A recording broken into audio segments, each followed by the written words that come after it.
बातमी आहे नवी मुंबईमधून। नवी मुंबईतील एका शाळेतील धक्कादायक प्रकार समोर आलेला आहे। 4 वर्षीय विद्यार्थ्यावर अत्याचार झालाय। शाळेच्या बस चालकानं हे कृत्य केल्याचा पालकांकडून आता आरोप केला जातोय। बस चालकाविरोधात पोक्सो कायद्याअंतर्गत गुन्हा दाखल करण्यात आलाय। पोलिसांकडून बस चालकाला अटक करण्यात आली तर अधिकचा तपास सुरू आहे।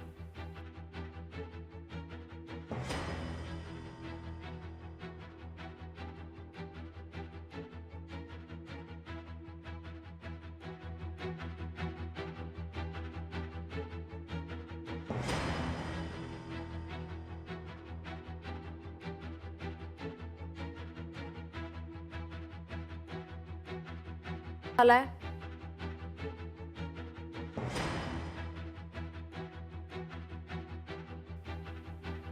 बस चालकाविरोधात आता पोक्सो कायद्याअंतर्गत गुन्हा दाखल करण्यात आलाय।